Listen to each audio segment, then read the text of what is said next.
Today, we are going to be doing a 2026 NFL mock draft, and I have a special guest, Devin Jackson of the Philadelphia Inquirer. Welcome back to the show. Say hi to the people, and you are on the clock with the number one pick. Yeah, I'm super excited to go through this mock draft, and this is always like one of the first times I'm like sitting down and like actually going through this exercise. So I always find it fascinating because like I feel like you see a lot of mocks and you see a lot of people and the way that they're thinking, but once you sit down and actually do it, it's like maybe I can go this way. Maybe I can decide to give this player to this team. So it's always a fun way to kind of kick off draft season, especially with the regular season ending and at least the what first 16 slots or so I think, are locked in, yeah, or the first 18, I guess. yeah.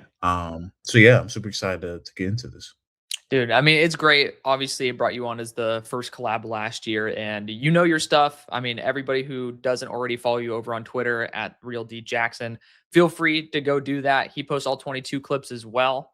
Thank you for doing that, by the way. Sometimes when I don't You get, do the same thing, man. I do, You but give yourself some sometimes, credit. yeah, I mean, sometimes I don't get the certain players in terms of posting it on the page. So it's good for the people who are not necessarily watching it all the time to get that exposure as well. So good on you for that. Number one pick. I assume we're talking about one guy or two guys here because we're talking about Dante Moore, and we decided to have him come out in this class. So what are your thoughts? I assume you're gonna go Fernando Mendoza. Yeah, I mean, for me right now, personally, I tend to like more, just a little bit more. I'm in a I just similar boat. really value his, athleticism and Mhm. the touch he throws with, and really the poise that he plays with. I think both guys play with a ton of poise, and just everything around them is crazy, but it seems like they're always steady and Mhm. never get too rattled and play up to their potential too. So Sure. I'm gonna go with Mendoza here, but I think there's a legitimate conversation that will be had, throughout the draft process. Yep. Obviously Raiders are on the clock, and I'm sure they'll get a lot of trade offers, but if I'm them, I'm not moving off the pick, especially if there's only one quarterback that ends up being in this class at the Yeah. top in Mendoza. Right. I mean, obviously, I have more still in the same territory as Mendoza. It's 100% a consideration, even after, he didn't have a superstar studded recent game versus Texas Tech. I still thought he made some really awesome plays in there. So I still have him graded relatively similarly to Fernando Mendoza. They're like neck and neck for me. So I agree with you. Dante Moore, Fernando Mendoza, both of them have their respective arguments for one. We don't know if Moore is going to come out. Now, since we end up going Mendoza at one, my quick answer is going to be going Dante Moore here at two. However, I wanted to have this quick little conversation because I posted it on Twitter. What happens if Dante Moore doesn't come out? And we could revert back to the Raiders conversation in a second because I do have a question about that. But this is the one that people want to know. Dante Moore goes back to school. What do you think the Jets should be doing? Because it's a very, very touchy situation with the pick that they're at. Make someone else pick the next quarterback. Real. Honestly, I would Yeah, consider for them, especially like trading back, because you're not going to mhm, be a team that is, is going to quickly turn around and be a right, contender next year. right, Obviously, you already have the Colts first round pick too in the Sauce deal. mhm, Um, and this yeah, draft too, like, sure, you could probably just go best player available. mhm, But man, at picking at 2, obviously, you look at the players at the top of the draft, Ruben Bain and Arvo Reese, 2 really good players right, on the defensive side of the ball. Obviously, they need more receiving talent too, outside yep, Garrett Wilson. And do you want to take any of those guys at 2 overall? After yep, you kind of go into the draft season expecting to take a quarterback, I think that's a right. tough sell. So, if I It's were a tough them spot. and if Moore's not in the draft, I would consider trading back. Yeah. Like, the question I always ask is, like, who's even worth like, since we obviously are like, the value's not good enough for these guys at 2, the question then would beg, like, who's worth moving up for? Like, it's just a Exactly. very, very dangerous spot to be in.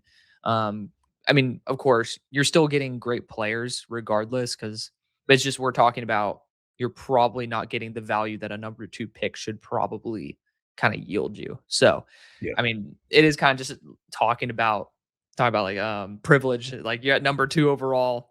we're complaining about how good of a player you're getting versus a good player. But yeah, it's not a good spot to be in. If you're thinking about number 2 pick on average, it's a tough spot to be in. But we're going to go Dante Moore here.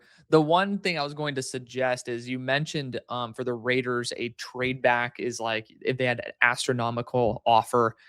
If you were sitting there at 1, what trade offer would make you comfortable? Like, would you say let's just say Kyler Murray comes into the building, Cliff Kingsbury, Flores, like there's a full rehaul, whatever coaching staff you want.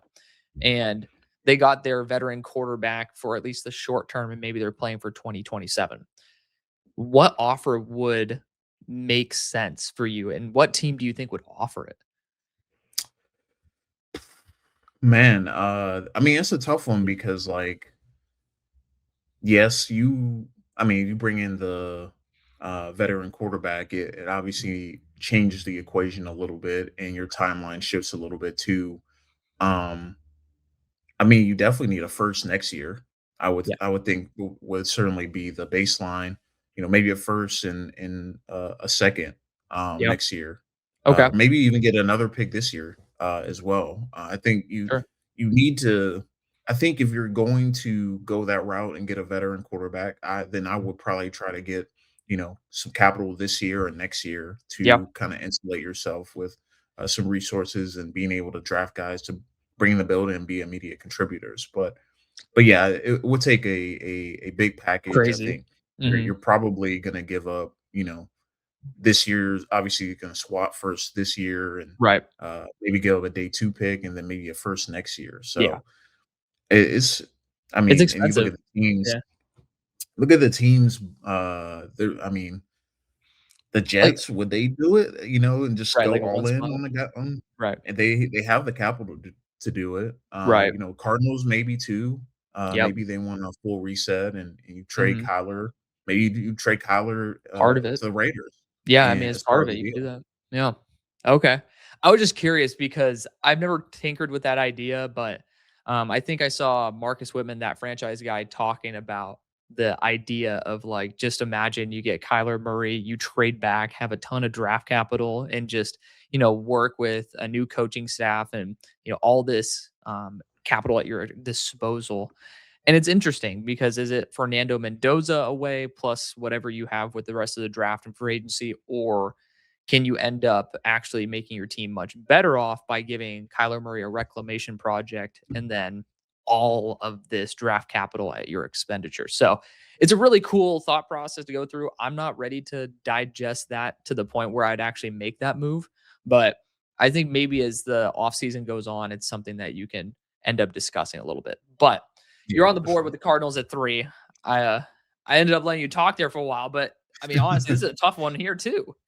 Like, Yeah, it's a tough one. All the conversation about Ruben Bain and the short arms and everything, man, he's just a game wrecker, and the Cardinals need dudes on that defensive line. So I'm gonna go Ruben Bain here. I think, you know, adding him to that defense, whatever it looks like next year, obviously they're gonna need a new coaching staff come in and yeah. potentially a new defensive coordinator. I think he's just one of those guys that in a class where maybe the value isn't necessarily what you're looking for, you find kind of a foundational piece to kind of get things in the right direction, especially with quarterbacks going the first 2 picks. I mean, I love Ruben Bain. For me, he's my number 4 player in the entire class, even with the arm length. I mean, at the end of the day, we haven't seen a ton of players because a lot of people criticize arm length, saying there's an issue with players coming to the NFL, like arm length matters. But there's not many players who have the same physicality, production, and talent level that Ruben Bain does with that issue. So it's like we're talking about a lot of players that don't match up with what Ruben Bain brings to the table and saying like, oh, just because those players didn't work out doesn't means that Ruben Bain won't. And it's like, yeah, he has short arms, but the dude's an absolute monster, like you said. So I definitely agree. Sometimes I think we oversimplify things a little bit too much. And maybe if we want to oversimplify it, let's just go down to he's a damn good player and he brings the strength that can end up, basically taking away the arm length disadvantage. Number 4, though, Tennessee. To me, the debate is between Arvell Reese and then a wide receiver. Like Arvell is a monster. He's somebody who's going to need a little bit of work, cross training. He ended up splitting the reps half and half this past year for Ohio State between edge as well as the linebacker spot, a little bit more than half and half. But regardless, he is still a great option for the defense. You need to continue investing in it, building a stronger, more consistent core. However, I'm kind of tired of teams doing this, and I think you'll agree. They end up just drafting a quarterback super high, and they're like, we're going to neglect them, where they're going to have them elevate the talent on offense, and we're just going to give them a really good defense to give them a foundation to just, if they fail, they don't have to worry about it. Rather than almost doing the counter, which is let's invest in our quarterback, let's build the offense, and then the defense, that's something that I think they should be doing after the fact. Cam had a pretty solid season. To me, I think investing in the wide receiver core, especially with how deep the edge class is and how top heavy the wide receiver class is, could end up being a much smarter move. And I'm curious what your thought is on the receiver class. To me, there's a noticeable drop off. And for the Titans, what you're looking for is a true wide receiver one. I don't know. What are your thoughts on the current situation with the Titans? Yeah, I think the weapons, man, they have to be desperately updated or upgraded Upgrade. just Mhm. because, man, Ward is out there balling, Yeah. and you see who's on the field with him, and yeah, Yeah. that got to be fixed. Yeah. Whether obviously invest more into the offensive line, and I think Mhm. that day two is a really good area to do it, especially in this class. But you're picking here in the top four. Get that man some more weapons, please, Yeah. And I please. mean, like, there's two top options that I think we both think of, and we're thinking of the boundary number one wide receiver, and that's between Tyson and Tate. I think there's a good argument for Lemon. Some people want to toss Boston in there. I think he's a good wide receiver, top four, bit rich for my taste. But like Tate has been extremely consistent. Tyson, extremely consistent outside of the availability. But we also are seeing right now with the Niners, there was pretty much, if I'm not mistaken, I don't think Ricky Pearsall missed any time in college. And all of a sudden he's glass in the NFL. So it could be the opposite. Odds are not the way.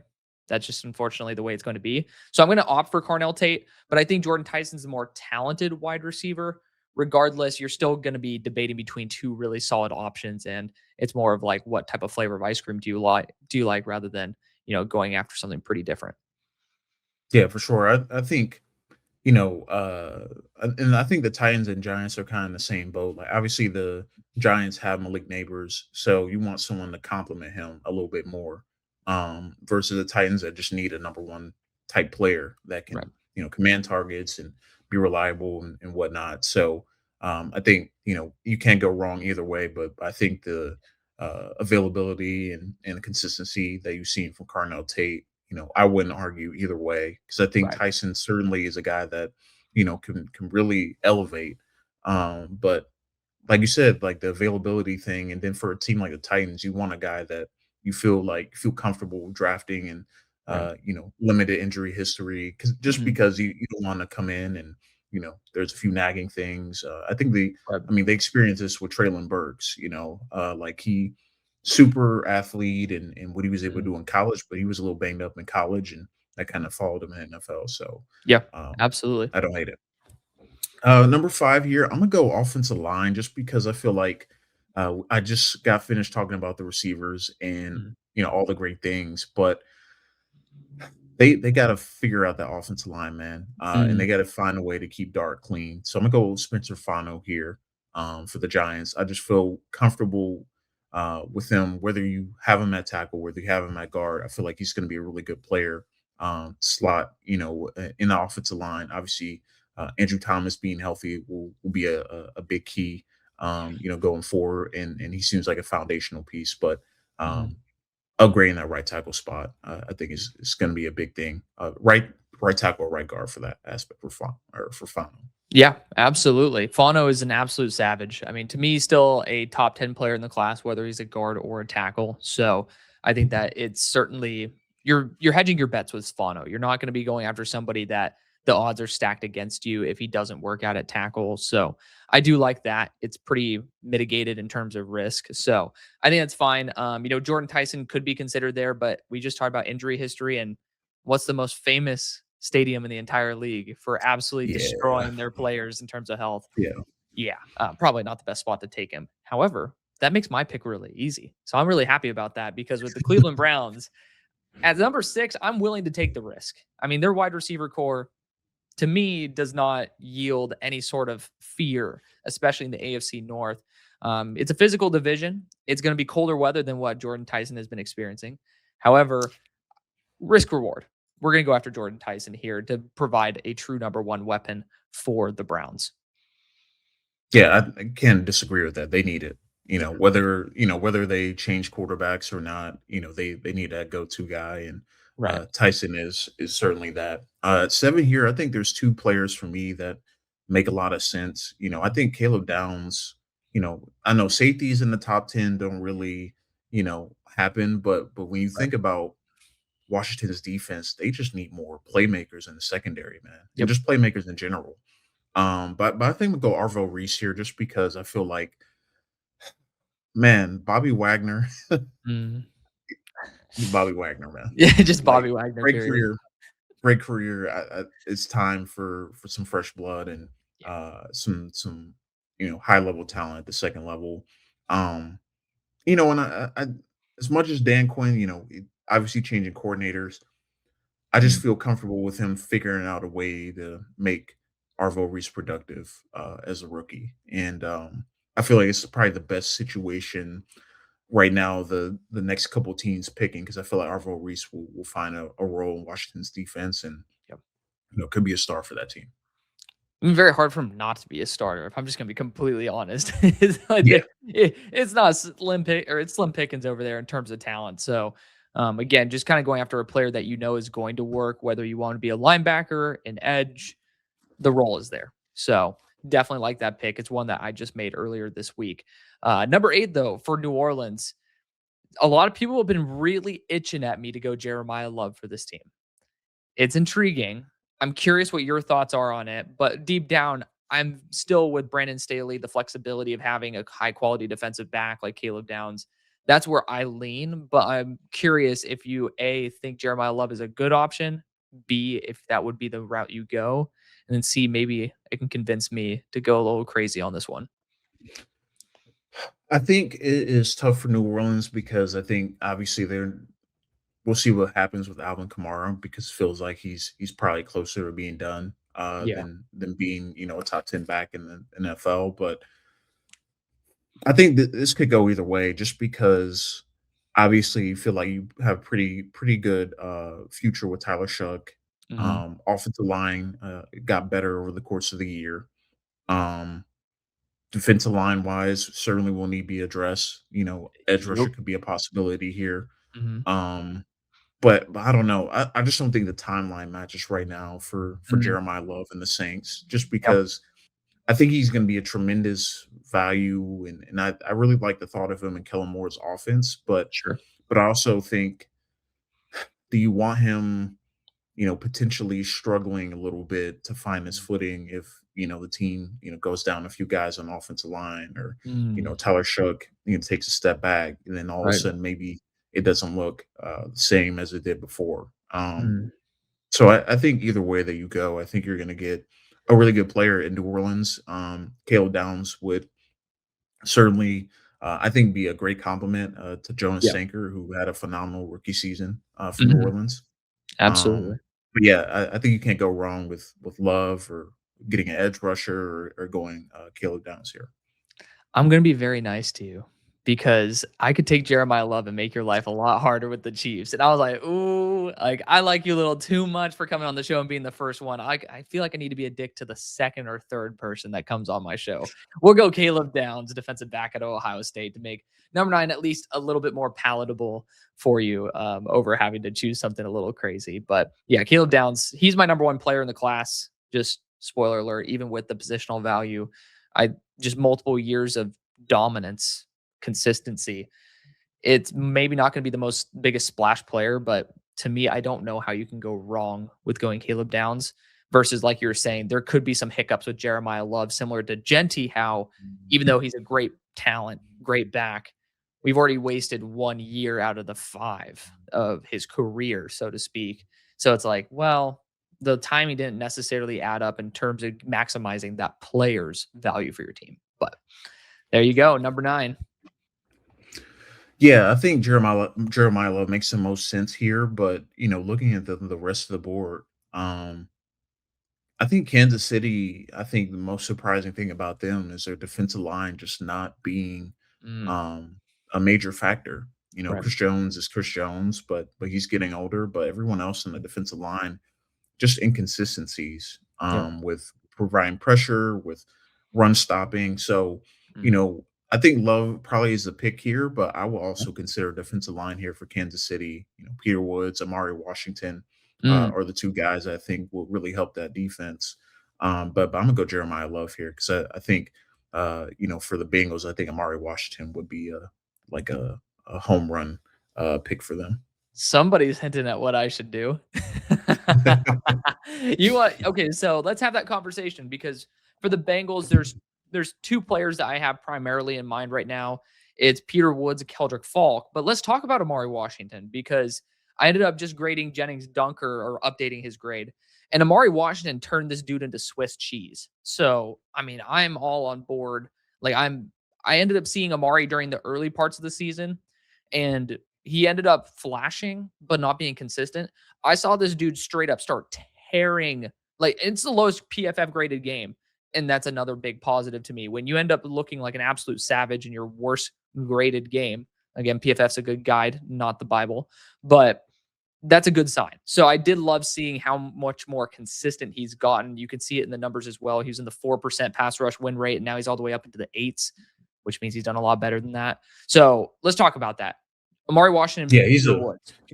the Washington game for Amari Washington was kind of the turning point for me because I saw him, like you said, he flashed. I watched the Indiana game a little Yeah, bit earlier this year, and I want to say he ran over one of Indiana's offensive linemen on a pass rush, and yeah, that's what really got him, got my attention, and then over the course of the year and then down the stretch, he's played phenomenal. He right. was great against Washington, like I said.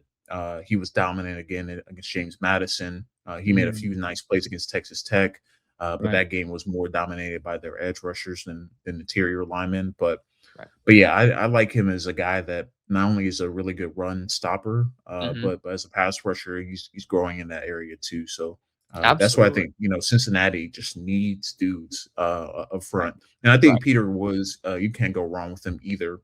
No, Obviously, Clemson's season fell off the rails, and he wasn't as locked in as we would expect. But sure. I don't think you can go wrong with either guy.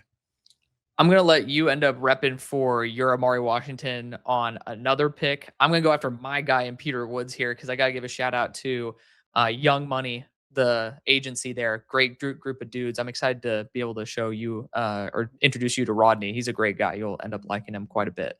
But they end up representing Peter Woods. Peter Woods is somebody who I still have as a blue chip quality player. So I understand where you're coming from. I love to see you end up saying this is the team where I want Amari Washington to go. I'll have my guy here in Peter Woods. Miami, I think it starts with the corner position. I Mm, think they are like they were struggling this season just defending and yeah, giving up big plays and whatnot. And look, I know Jamal McCoy has not played at all this year, and mm, um, things just haven't gone as well for him. But I think he's a guy that's still going to go in the first round. But I'm gonna go. yeah, I'm giving Mansour Delane here just because he's that type of dog mentality, coverage ability, able to get his hands on the football, yeah, can defend and man his own coverage, and can be on the island. sure. So I really like Mansour Delane and think he's a pick here for Miami.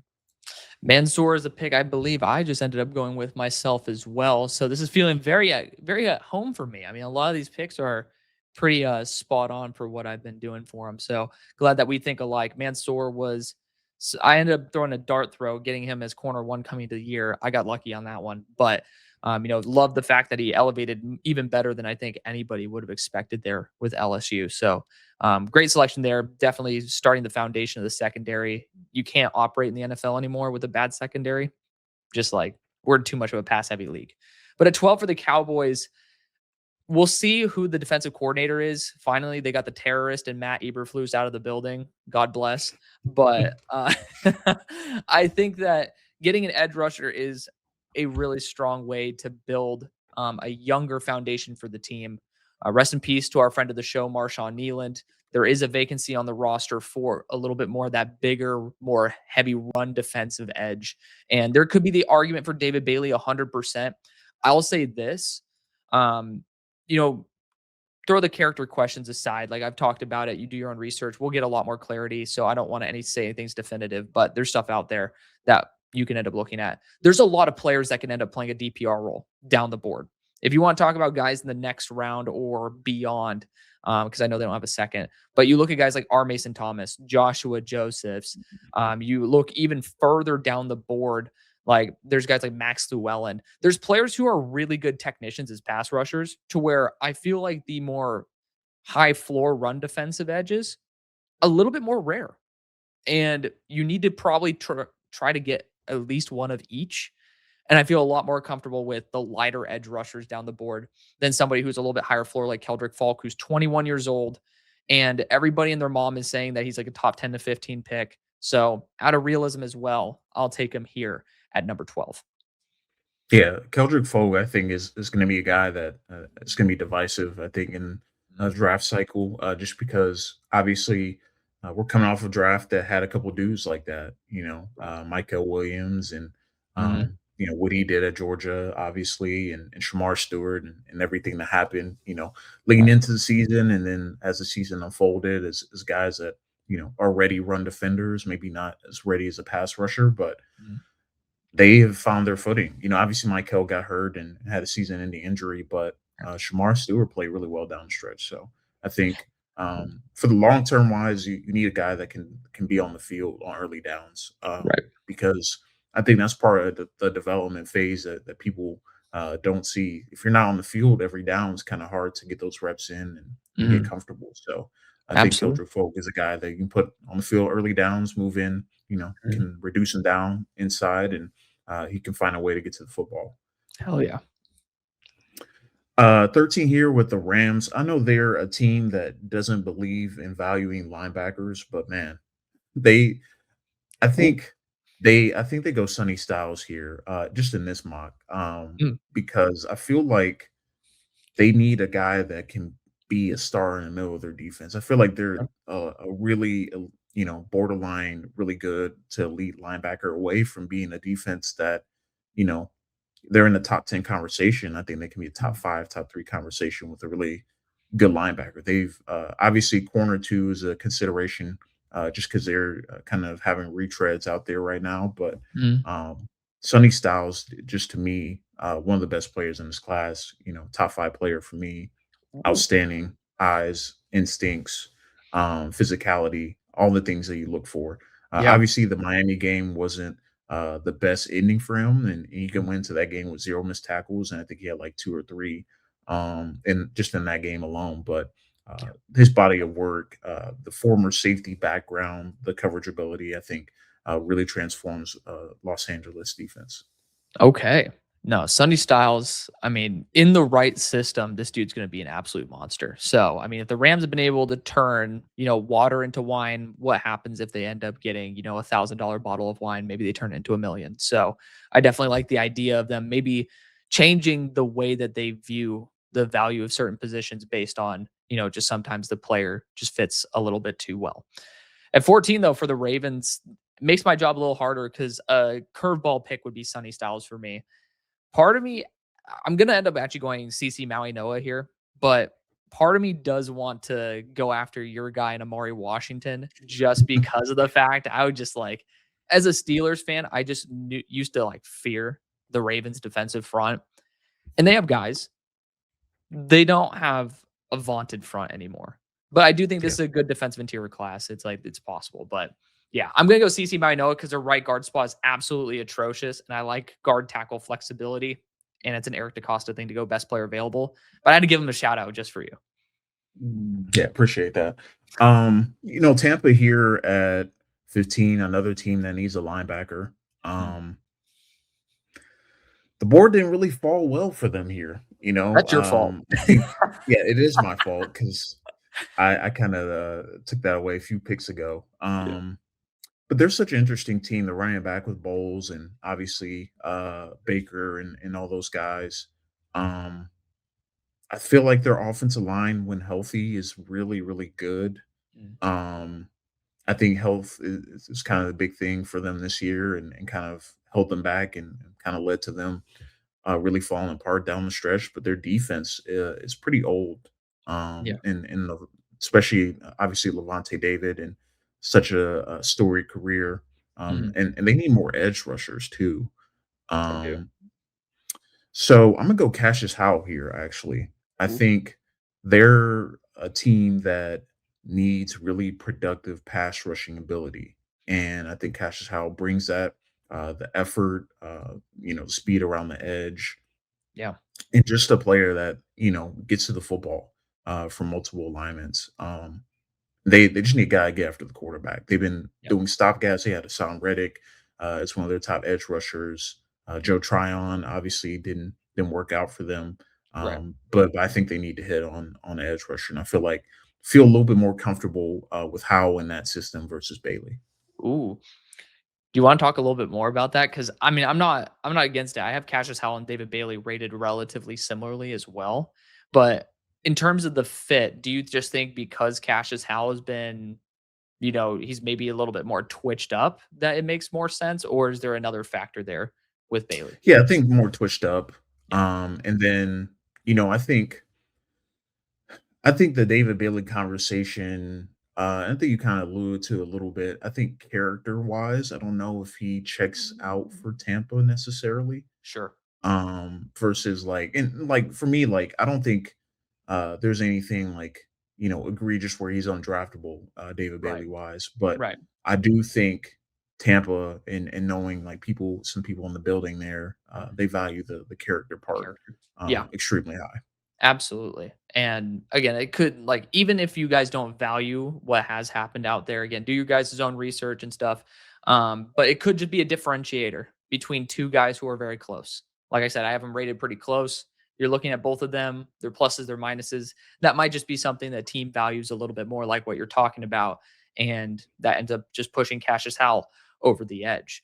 But number 16 for the Jets, our first pick was Dante Moore. And there's a philosophy here. You can go full power to building up the offense, which is something that I normally do, something that I'm open to doing because a lot of people crap on the Jets, deservedly so, because it's pretty much a place where players go to die. Like it's just careers end in New York.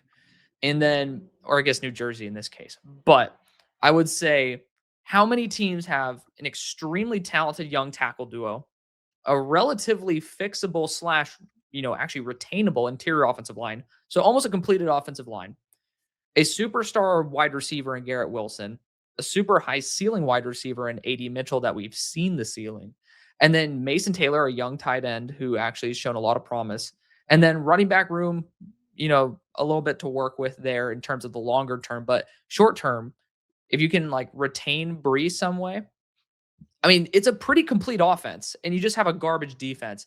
For you, what's your vision? Because I was saying, like, if you get a possession wide receiver in there, you have a completed starting receiving core, and then everything else seems in place. It almost feels like a ready to offense. Would you say that at this point you just think, maybe wait a little bit to go after the possession receiver and fix the defense? Or would you just say full power to the offense and like make sure Dante Moore is in the right spot? Yeah, I think I would probably build the defense a little bit more. And this also could be a pick that they decide to trade back a few spots into, Yeah. just because I feel like they're a team that you need several pieces. And also you got Mhm. to consider that they're going to have a lot of money to spend in free agency. So maybe these needs that they have right now could certainly change in the next, 3 months Sure. or so. So for me, I would probably lean trading Yeah. Do you want to back do a in trade? this. Let me see Is who there a is player down that's worth there. trading up for? Like, in your opinion, is there Amari somebody here Washington. that yeah. So what I was thinking of is actually going Amari Washington for the Jets, but I am willing to discuss if you think there's a team that would benefit from him in the range, like who would trade up for Amari? Can you slow down a little bit? I'm just trying to Yeah. see all the teams here. I mean, certainly Chicago, I Yeah. think. For So that range, I think let's it go would be like a Chicago second for round pick. this Huh? because they would be if say if they lost like this weekend, they would Yeah. be picking like more in the 18 you're like 20 range. 19, Yep. 20 range. Right. So I think Chicago here, I think would make a lot of sense. Okay. Their run defense, man, is Not bad. good. Not good. I actually go defensive interior for the Bears as well quite often with Caden McDonald to be more of the nose tackle. But I mean, technically speaking, Amari Washington's not thin at all. He is in that Yeah. 330-pound range, if I'm not mistaken. So I do like the idea of that being a little bit of a curveball. Has Amari declared yet? I think that a lot of Oregon guys have not made their final Yeah, decision at they all. have not. Okay. Because there's still a chance that he ends up saying, I want to be a top 10 player next year. Defensive interiors of my caliber with the polish that I'd have could end up going back because he's super young. Like, do you want to execute the Bears trade or Yeah, do you let's want do to? it. Let's do it. All right. So the Bears are going to get ballsy and they're going to say, we want to just swing for the fences. We could suggest that they're going to be around that pick 20 range. But in this case, if it's pick number 25, I'm actually going to I'm going to have the third round pick pop up here. And then you can debate whether it's a round two, round three pick or whatever beyond. Like, I think that's fair. I think if it's a little bit closer, probably round 3, Yeah. So but for those I of y'all think who it are could go either watching, way. yeah, for those of y'all who are watching, if you want to make it a round two, make it a round two. We're gonna have it be the double threes. And the Bears have moved up, and via your selection, they're going Amari Washington. Hell yeah. There we go. Big move up right there for a player with a sky high ceiling. Yeah, 17 yeah. is I yours. think people Yep. excited about it. No, I you think Lions are another team here that obviously can go edge rusher. mhm. Um, I think I think it's kind of the conversation we had with Bain is like arm length wise, like Bailey. I don't think it's gonna necessarily reach the threshold, and I think for like the Lions, like I don't know if they go that route. Mm, If it's not a prototypical guy.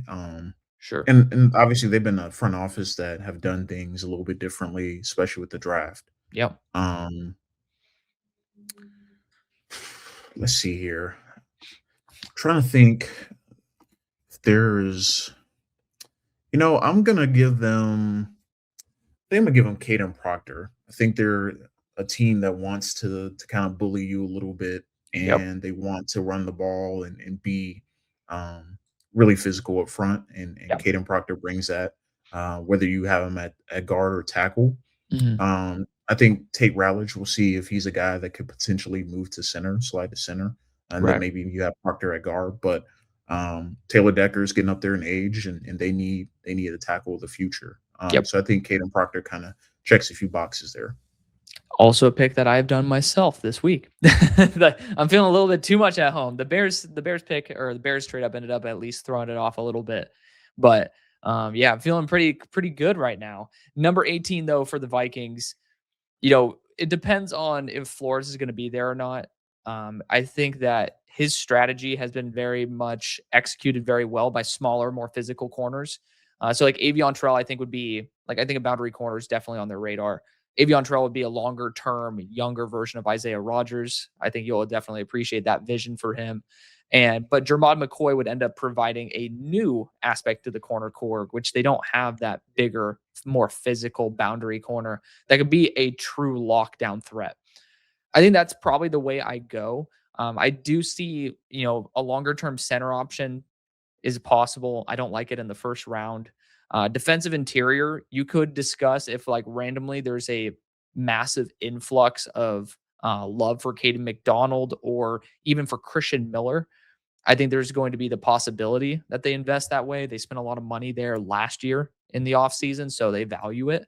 But I'm going to go old but boring, old but gold, Jermod McCoy, physical big boundary corner out of Tennessee to just provide a new aspect to that corner core.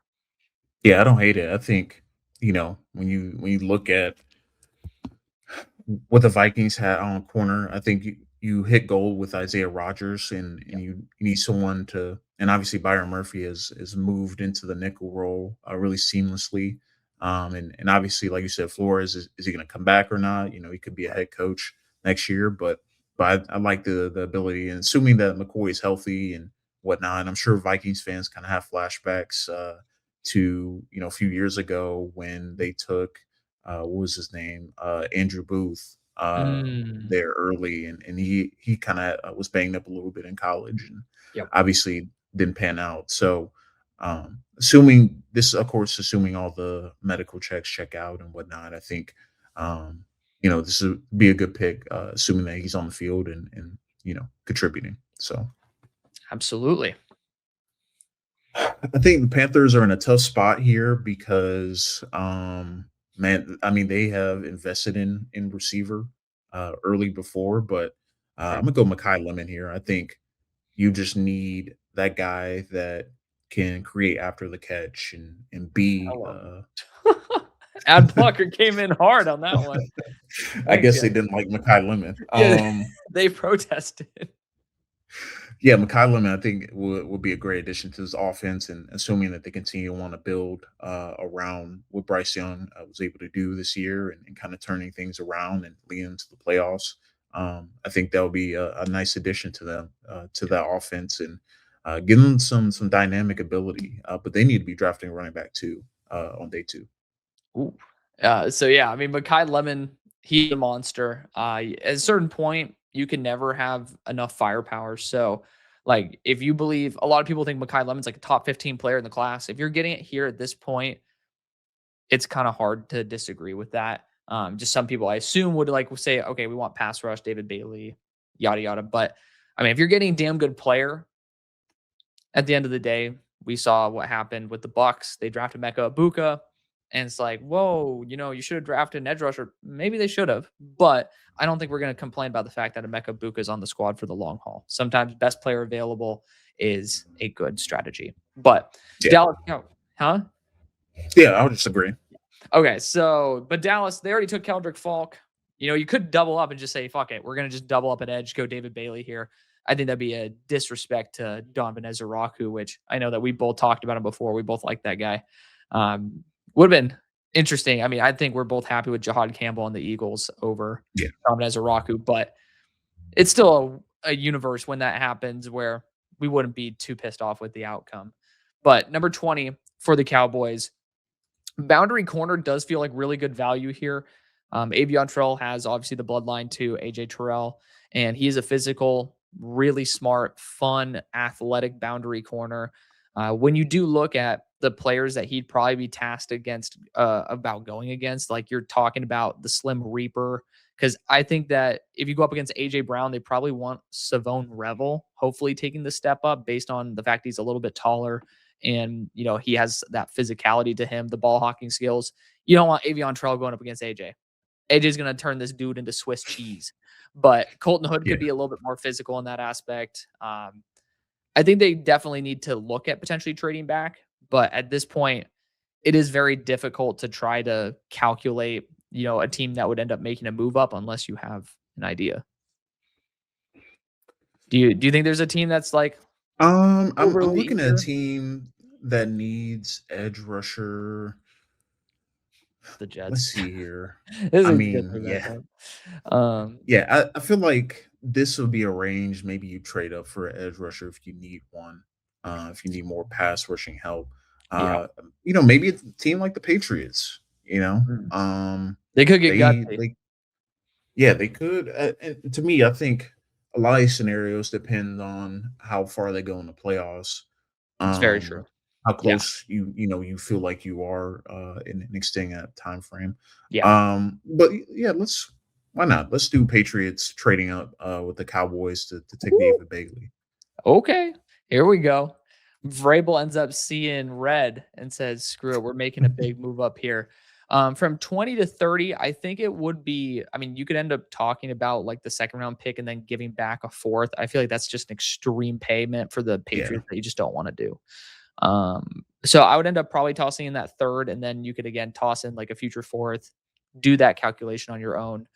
Not going to affect this mock draft. We're having the trade up anyways, but do your own calculations. Let me know or let us know if you guys think it's worth it. But David Bailey goes to the New England Patriots, extremely productive this past year at a 22% pass rush win rate. And, definitely not the reason they lost this past week. So Yeah, he was a monster against Oregon. he was. When you lose and you get shut out and you're still damn good, kind of hard to complain. Kind of hard to complain. But All right, number 21 with your Steelers, man. Tell me, I want to hear what you think of, where the direction should go with this team. Obviously, they yeah. could add more weapons to receiver, but Hmm. um, I'm sure the quarterback spot, Right. was the future in that. Yeah, so, like, for me, the 3 positions that I prioritize for the Steelers are gonna be quarterback. Ty Simpson did declare today. I'd very much want to trade back in that situation. I would not wanna take him at 21. I have him still as a top 32 guy on my board from what I saw in the middle of the season. I still think that's definitely there. Not many quarterbacks are gonna be successful when they have a horrible run game and they have a 9% drop rate from the receivers. It's just Yeah. not gonna happen. So, I mean, Ty Simpson, in my opinion, would be a great selection. I dream to trade back. If they ended up sticking and picking with him at 21, this is not like a Kenny Pickett situation where I thought it was a horrible move. I think it could definitely work out. I like the mobility that we've added with Rodgers leading the offense. I like if we could drop him in to a very similar, if not equal offense. I think he could have success. But Denzel Boston, I mean, I love the way he blocks. He's just a very reliable 1/2. And that's just exactly what we need, some stability. So I would be definitely looking at those. And then if you want to get fancy, again, we do like bloodlines, brothers, etc. Avion Terrell would be like with more of the dark horse candidate to be on our corner crew. Yeah, for me, I think it's quarterback and receiver, the two considerations for me. I just think with the capital you have, and um, you know, I think the defense certainly needs to see some improvement Mhm. and some youth. Um, but I think that the position that they'll be looking for is pretty. I don't want to say deep, but I think there are some dudes there, and on day two that you feel good about taking. So Sure. I think I'm gonna go Denzel Boston here. I think for me, it was between him and Concepcion. Yeah. And I really like Concepcion and what he brings to the table. Sure. I don't trust the Steelers' current offense to use him in the way that they need him to. So I Yep. think that's kind of the. And then I just like the thought of like obviously you have DK Metcalf. He's a guy that's gonna clear things out. Be the Mhm. deep receiver. Yep. You need kind of that in between guy, Yep. the reliable receiver possession type, and I think Denzel Boston brings that.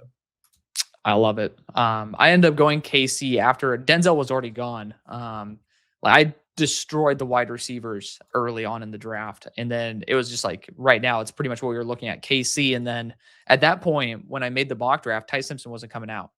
I ended up adjusting it, so those of y'all who are watching this, you can still enjoy the episode. But it's just like it would be interesting between KC and then Ty because it's exactly like what you're saying like, you'd have to start leveraging KC's returning ability to make it make sense for the Steelers, because I don't think as a wide receiver exclusively, we use him right.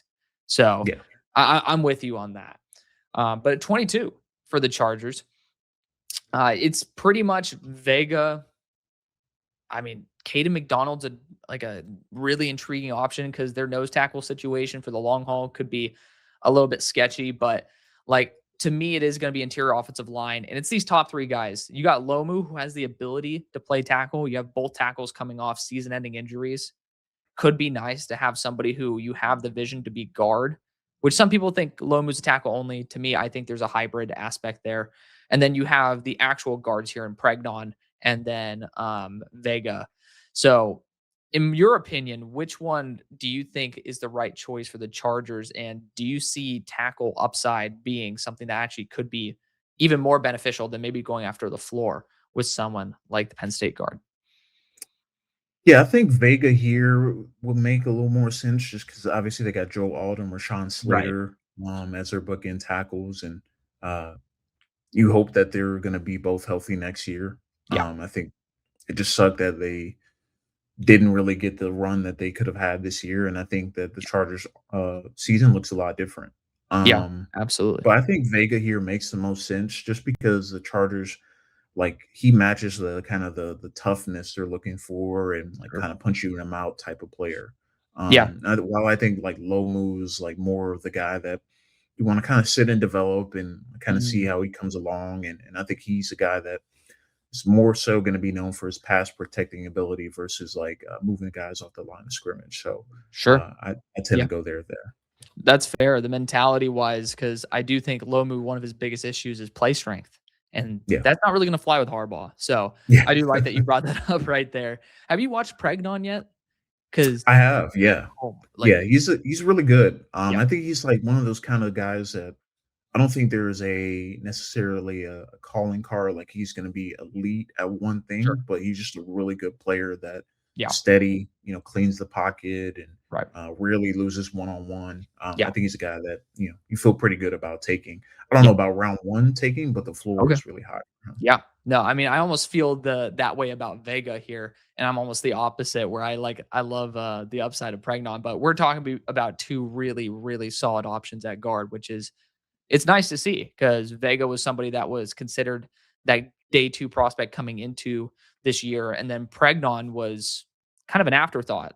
Like, you Yeah. see World and Harkey come over, and those are the new Oregon transfers, and then, oh, okay, you got Pregnon too, and all of a sudden, Pregnon's looked at as the top Yeah, option. better prospect.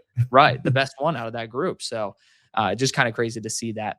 But now you have the Eagles. Yeah, man, it's always an adventure trying to figure out what the Eagles are gonna do, in draft season, and, Yeah. like, if I told you this time here last year that they would take Jahad Campbell, I'd be like, "Nah, you're lying, bro." Now, Right. it's the same thing the year before, so they continuously, surprise me, Mhm, which makes me think that tight end, I think, is a serious, contender here at mhm, 23. I know Keenan Sadiq is the popular pick, and rightfully so. I mean, imagining him in that offense and already being alongside Devontae Smith and AJ Brown, and maybe he even takes more on a receiver role because mhm, Jahan Dotson is a free agent after this year. And I can't imagine that they're going to spend big money on the free agency market trying to upgrade that spot. no. But to me, I feel like every time I come on here, I say the same thing about the Eagles, and we get closer to that day of them not having Lane Johnson, Mhm, as their tackle of the future. So I'm gonna go Caleb Lomu here because I still feel like the Eagles are closer to not having Lane Johnson mhm, as their future guy, mhm, as opposed to him, playing another 2-3 years. And yeah, the injuries again this year kind of piled up, and I say it again, like, obviously they took Cam Williams last year, and a guy that we expected to go and top 100 win the seventh round or six, seven, or I think the in the sixth 6th round. sixth round they Yeah, ended up going with. Um, and obviously they still have to see what they have with him, but I think right, he's probably going to be more of a guard than a tackle, I would think, in the Eagle system. So yeah, I'm kind of thinking long-term aspect. I think the timeline and knowing that they kick the can down the road, a lot of these contracts at 2027, 2028, and I think you got to start thinking about the future now. yeah, absolutely, and I mean, Lane is just starting to practice again after another injury, so it's just good to see at least some sort of future, focus for the Eagles. So 24 for the Bills. There's 2 players that I'm really honing in on. It's TJ Parker and Casey Concepcion. Wide receiver, it's no secret, they need it. They do. I mean, unfortunately, their last high investment wide receiver has not panned out. TJ Parker is just going to provide a very solid, young, cheaper, high end edge rusher for them that is a high floor player, in my opinion. So you can't go wrong here. But I do know a lot of really good edge rushers in this class that I'd feel perfectly happy dropping into the Bills rather than the talent level of Casey Concepcion because he could be special. The drops need to watch out a little bit because it was like 15% last year, 10% this year. And then you're going to a much more harsh climate up in Buffalo. But if you can end up getting a return here, a return there, it's going to blow out a couple of drops, exponentially. So I love the fact that KC is going to be dangerous in multiple phases of the game. And he's just a damn good player. Yeah, I think for me that was going to be the next pick if you didn't make it there, but I kind of imagine him in the Khalil Shakir role right now, Mm, and he would just be so good yeah. in that offense, doing that. It's just Um, talent. Sometimes you just gotta add the yeah, talent when it's there. yeah. 25 here, Imma run the card in and take Caden McDonald, Mm, because we need run stopping there in New York, and, he provides that ability, and trade back, you get some good assets for the future. mhm. And then you feel pretty good about getting a guy that can be in the middle of your defense, kind of replace what you lost in Quentin Williams. Maybe not the pass rushing ability necessarily, but what he did as a run defender, and then Dante Moore. And then you go into day two and you just get all weapons for Dante Moore. There you go. So, there's our philosophies going at each other because it's like, obviously, I think you made the perfect move there for the Jets based on what's available. Like, I have Christian Miller in a different territory, like, just because I've seen the ceiling with him, but Cade McDonald also has shown said ceiling. It just depends on what frame of defensive interior you like and, the vision for him. So, I mean, it's good to see that, at this point, I'd honestly toss in TJ Parker as well for the Jets because I know that a lot of Jets fans have been very disappointed with the run defense of their edge core. That'd be a Yeah. cool one, but I mean, you can't really go wrong at that point. The problem is the 49ers, I'm not a huge fan of a lot of these picks. There is one I really do like, but I almost want this to be one of our trades. Manuel Pregnon, to me, I know that you're not the biggest fan of him. I love the fact that he can end up slotting in at left guard and then have the ability to cross train as a left tackle. When he was at USC, I thought a lot of his mechanics actually lent more to him being upside as a tackle. But there's just not really good pick here, in my opinion, that I just get very excited about. Is there any player here that you think would be a good fit for the Niners? And, maybe that can end up convincing me otherwise. Yeah, let Unless me you think a good see. team's a trade up. Yeah. I mean, there's always a potential for a trade up. There's always a team to I think trade with up. the Niners, they're like again another organization that kind of zags when everyone zigs. Right. Like they're going to do something a little bit different, Yeah. um, as opposed to everyone else. Um, Let me I, see. I do have a trade idea. Okay, This one's going to be as batshit as some of yours. yeah, there's some. They're a little crazy, sure. So I'm thinking with the New York Jets or Giants right now. And we ended up, what do we do for him? Spencer Fano. Mm, This is going to sound nuts, but Kenyon Sadiq, they don't have a tight end. They need weaponry. They need someone who's healthy. And there's not really going to be another weapon that's remotely close to this territory that's going to help them out. And I don't really know the talent level that's going to be available at 37. What are your thoughts on that? all right, I can. Let's walk with your theory. All right, say they hire John Harbaugh Mhm. and they bring in what is the Ravens Monken? offensive coordinator's name? Todd Monken with him. All right, so we base on that type of offense. Mhm. You bring in Sadiq, he plays Isaiah Likely role. They have Yep. Theo Johnson on the roster still too. He's more Yeah. of the Mark Andrews. Mhm. I can see the vision. Yeah. You think that'd be the way that they would go? I would say if they ended up getting Harbaugh and Monken as OC, Mhm. or even they just hired Monken straight up, Mhm. he wants to run 12 personnel. He Yeah. wants to have that ability. You think about the run packages too, Mhm. with Dart, he did with Yep. Jackson. I think there's a world that could work. Okay. And honestly, for the Niners, I feel like one of the things I want for them is a designated pass rusher or even some extra pass rush on the interior. And that's actually really good value around 37. You think about the R. Mason Thomases of the world. You could talk about Romello Height as well. Then you can also talk about Christian Miller potentially slipping to that territory. Lee Hunter, 330 pounds, also has some upside there. So I definitely think that the Niners could end up acquiring draft capital and setting themselves up for a little bit better value. Now, the Giants don't have a third round pick in the future. I do think this would end up requiring maybe 2027 and maybe 2028 capital. But for the Niners, I feel like it's honestly good to invest in your future more than anything. I'm going to allow the people to insert whatever picks that they want, but I'm going to make this move up with the Giants. Maybe there's a trade in there. Maybe Kayvon Thibodeau is a part of this. Yeah. They are trying to offload him for the future. Yeah, So I mean, they have a stockpile at edge rusher, and exactly. They could do that. Clearly the Niners need more. So Yeah, so you know what? We toss KT in with that. That makes it a lot easier to flip that capital, so to speak. But then we go Kenyon Sadiq, tight end out of Oregon for the Giants.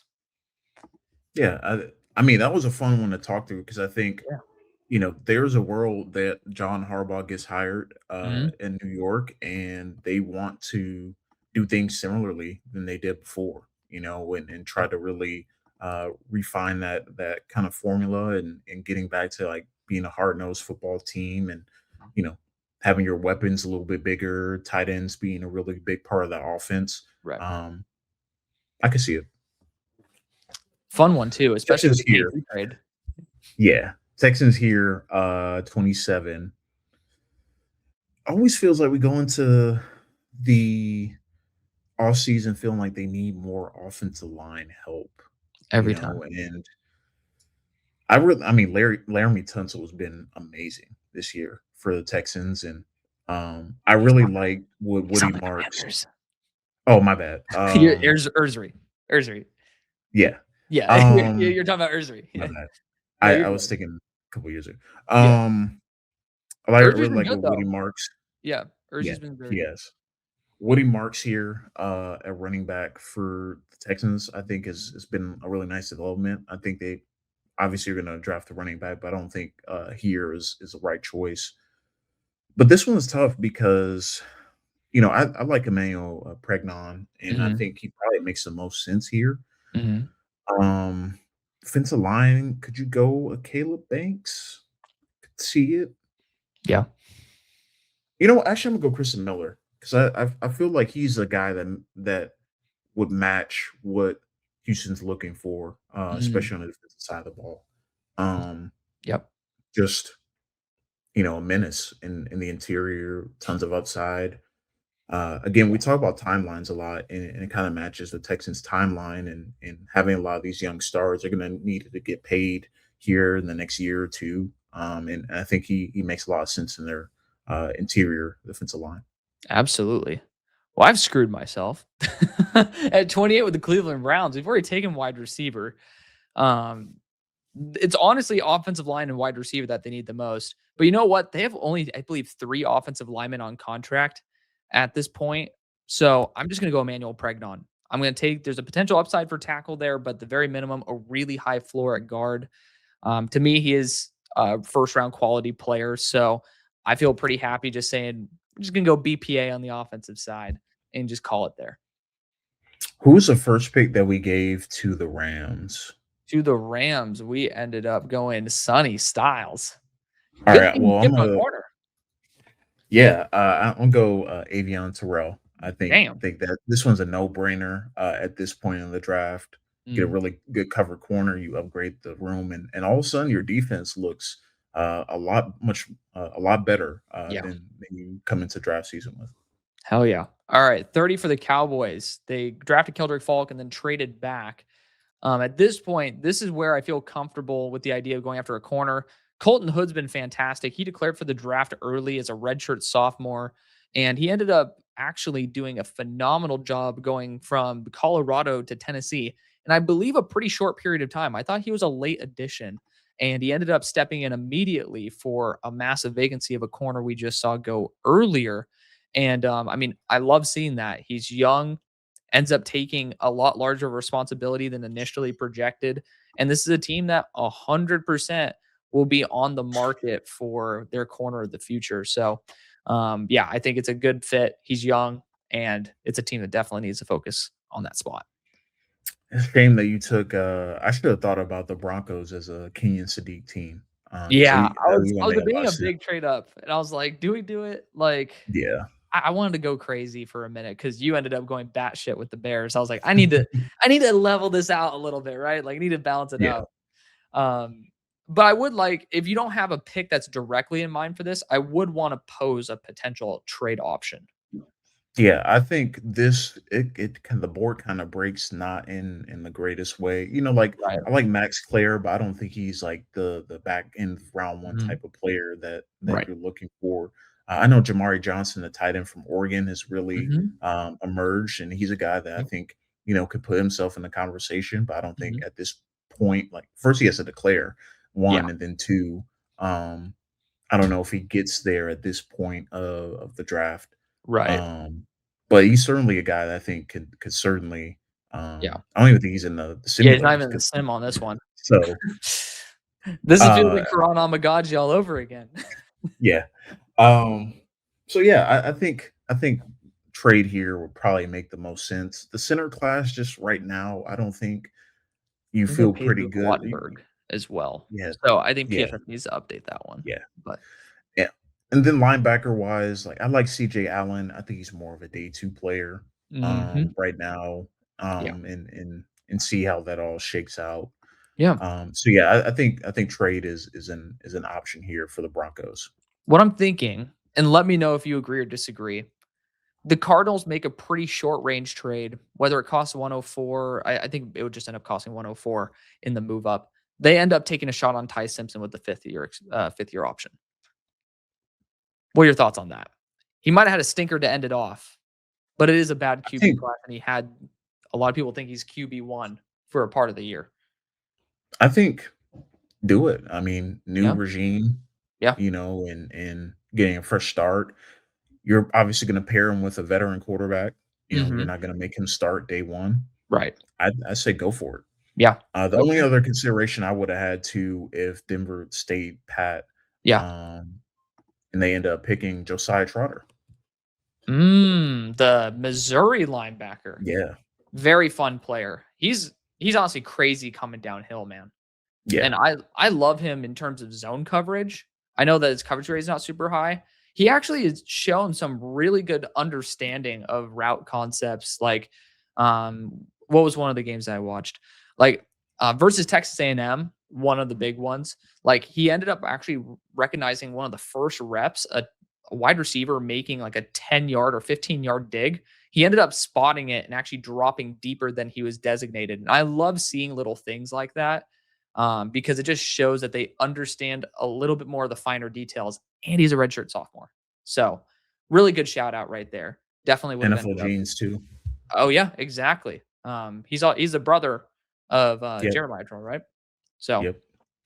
there we go. We're gonna go Ty Simpson here though, but a great shout out. That would be our pick then for the Broncos would be Simpson or not. It's not Simpson. Trotter, but I think that's a good one. Unless you take him here at 32. You get to end off the well, I guess I get to end off the draft, but we're gonna do it together. Yeah. Let's do this together. I mean, Ernest Jones has been amazing for the Seahawks, Mhm. this year. So he's certainly, um, is gonna be a guy in their Right. future. Other side, I mean, they kinda need a guy to balance out a little bit too, like, Jones is more the steady guy, really Mhm. good in coverage, Yeah. um, and you just like you talked about defending those deep digs in NFC Right. West, that's all you're doing, with Exactly. the Rams and 49ers, so Mhm. I think Trotter would be a fun fit here. You know what? Let's do that. So sorry for the Broncos fans that just left the episode and are thinking they got Josiah Trotter. Um, let's just theorize what we'd end up doing for the teams that traded out, just for the people who ended up watching, who are Niners fans as well as Broncos fans. Like for the Broncos, would you end up like still looking at the linebacker crew, like a CJ Allen early in round two, or would you go elsewhere? I think maybe go elsewhere just Yeah. because I feel like, once you're out of that range, maybe Mhm. you get a Jamari Johnson, Mhm. in round 2 or day 2, as a Mm. tight end. Maybe you get another weapon, Sure. maybe you get a Jadarian Price, if you wanna go running back. Obviously, they got Mm. RJ Harvey, but I think Mhm. he'll be a nice complement with Harvey in backfield. I would assume in that scenario, J.K. Dobbins walks. So, That's very possible. Can I pose at some like craziness right now? yeah. Before we put the pick in, Seattle has the least amount of picks in the entire draft. They have 4. I think we ended up talking about Josiah Trotter, and maybe that just ends up being their pick. What about I think with the Jets, they'd end up next selecting TJ Parker. Yeah, I mean, that would be I that would be think beneficial for them. well, like what if we trade up with the Titans that draft their edge rusher since we went wide receiver early for them and they jump the Jets to They go need after. all the help they can get, so, I mean, You want to do it? Yeah, let's do it. Let's lock it in. End up again. Do your own trade Three majiggers. teams think they Yeah. have gotten Josiah Trotter. The Like the 3 teams have literally gotten Josiah Trotter. We're gonna go TJ Parker at least this one for the Titans though, just to jump the Jets. But yeah, Carnell Tate, their first selection. TJ Parker there. Again, I just want my Seahawks fans continue to tell me to trade out there, and I just never do because I'm stubborn. So this is just the opportunity for us to go crazy. The last 3 picks all traded there with the Cowboys, uh, Cardinals, as well as the Titans. But that's the video. Thank you for joining me. This was an awesome 1 hour special, but let the people know where they can find you. And thank you again for coming on. Yeah, absolutely. Real D underscore Jackson on X. Follow my work at theinquirer.com. Got a lot of draft stuff coming in for the next couple of weeks and getting ready for draft season. Yes, sir. I'll be able to see you soon in person. Excited for that. Yeah. But those of y'all who are watching, thank you again for watching. We'll see you later. Peace.